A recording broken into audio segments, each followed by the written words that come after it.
যে একদিন দুই ব্যক্তি একটা গ্রামের মধ্য দিয়ে যাচ্ছেন। এই হাদিসে কিতাবুত তাওহীদ গ্রন্থের মধ্যে আছে, দুইজন ব্যক্তি একটা গ্রামের মধ্য দিয়ে যাচ্ছে। সেই গ্রামের মানুষরা মূর্তি পূজারী।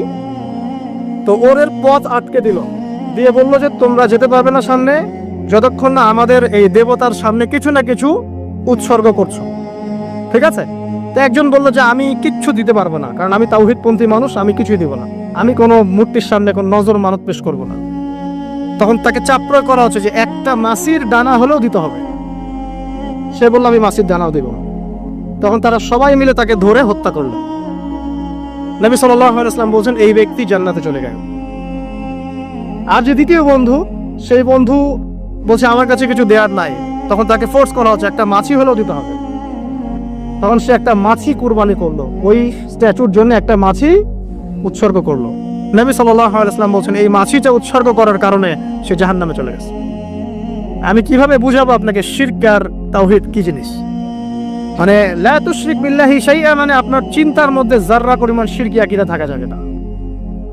আপনার কাজ আমল, আপনার আমলের মধ্যে যাররা পরিমাণ শিরক থাকা যাবে না।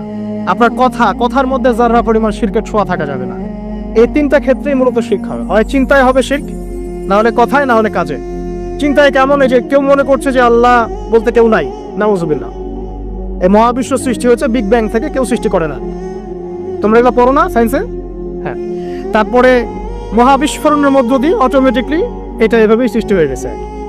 পৃথিবী ঘুরছিল, প্রথমে উত্তপ্ত ছিল, তারপরে আস্তে আস্তে ঠান্ডা হলো, পরে হঠাৎ করে ওখানে প্রাণ চলে আসলো।